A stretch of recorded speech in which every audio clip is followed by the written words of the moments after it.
छठवें अध्याय का 18वां श्लोक है। तो भगवान कह रहे हैं यदा विनियतम चित्तम आत्मनिएव अवतिष्ठते। जिस समय चित्त पूरी तरह से विनियत हो जाता है, नियत में भी वी शब्द का प्रयोग किया गया है, विशेष रूप से नियत हो जाता है। तो नियत का मतलब क्या है? नियमित। जब चित्त नियमित हो जाता है यानी नियम का पालन करता है, तो जो कृष्ण भावनामृत के नियम है, तो जब चित्त उनमें लग जाता है ना, विनियतम चित्तम आत्मनिएव तिष्ठते, और आत्मा में ही अवतिष्ठित हो जाता है। तो आत्मा का मतलब है श्री कृष्ण, तो श्री कृष्ण में ही स्थित हो जाता है।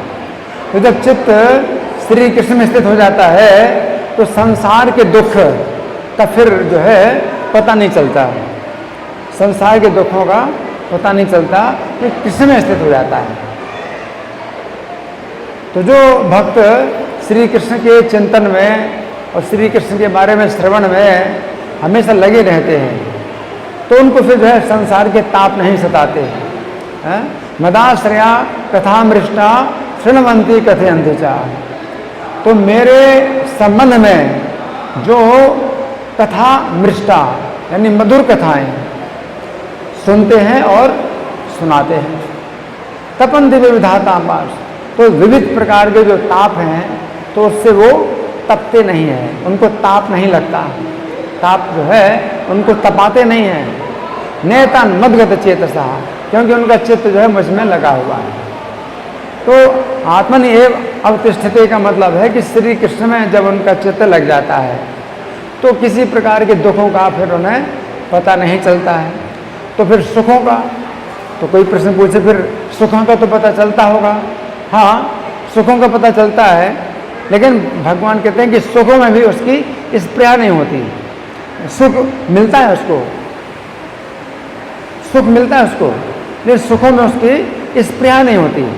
तो मतलब सुख मिला है तो इसका जो है कुछ विशेष महत्व देगा, तो सुखों को महत्व नहीं देता, इसको कहते हैं निस्पृहा ना।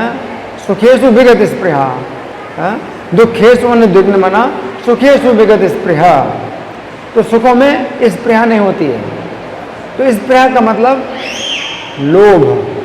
सुख आया, सुख मिला और सुख चला गया, तो सुख कुछ नहीं लगता है कि आया था अब क्यों चला गया। इसे कहते हैं स्पृहा। स्पृहा का मतलब है अगर आया तो फिर आ गया है, सुख आ गया है, अब ये क्यों ना हमेशा रहे, क्यों चला जाएगा, क्यों चला जाए, इसे स्पृहा कहते हैं। लेकिन सुख आता है उसको, है ना, और चला जाता है, उसकी कोई स्पृहा होती नहीं कि भाई आ गया था तो बड़ी बात हो गई कि सुख मिला है, और सुख चला गया तो बड़ा नुकसान हो गया। नहीं, सुखेषु विगत स्पृहा निस्पृहा सर्व कामेभ्यो युक्त इति उच्यते तदा। तो उस समय जो है वो युक्त हो जाता है। तो युक्त का मतलब क्या है कि वो दुखों से बिल्कुल मुक्त हो जाता है। क्योंकि पिछले श्लोक में भगवान ने कहा था योगो भवति दुःखः, कि जो योग है वो दुख यानी दुख हारी है, दुखों को जो है हरण करता है, दुखों का हरण करता है।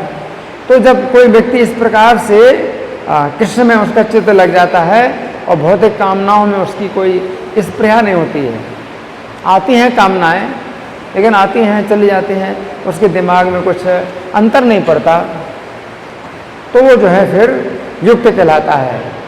तो यदा और तदा, इस श्लोक में भगवान ने पूरी बात बता दी। यदा जिस समय और तदा उस समय, तो वाक्य पूरा हो गया, बात पूरी हो गई, है ना। और योग अगर उसका बन गया, योग युक्त हो गया, इसका मतलब है कि उसके दुखों का पूरी तरह से हरण हो गया, दुख उसके हरण हो गए हैं, है ना, और सुखों में उसकी स्पृहा नहीं रही, है ना। तो फिर वो क्या प्राप्त करता है? कृष्ण कथा का आनंद प्राप्त करता है। तुष्यन्ति च रमन्ति च, तो कृष्ण के बारे में सुनता है, कृष्ण के बारे में सुनाता है, तो उसमें जो है उसको असली सुख प्राप्त होता है। जो भौतिक सुख प्राप्त होते हैं तो वो प्राप्त होते हैं और चले जाते हैं, तो प्राप्त हुए तो कोई लाभ नहीं समझता और चले जाते हैं तो कोई नुकसान नहीं समझता। लेकिन कृष्ण का जो सुख है, कृष्ण कथा का जो सुख है, तो उसका जो है वो आनंद प्राप्त करता है। तो यहाँ पर भगवान ये बता रहे हैं कि उस समय समझना चाहिए कि वो युक्त हो गया, यानी पूरी तरह से कृष्ण से जुड़ गया। धन्यवाद। ग्रंथराज श्रीमद् भगवद गीता की जय, श्रील प्रभुपाद की जय।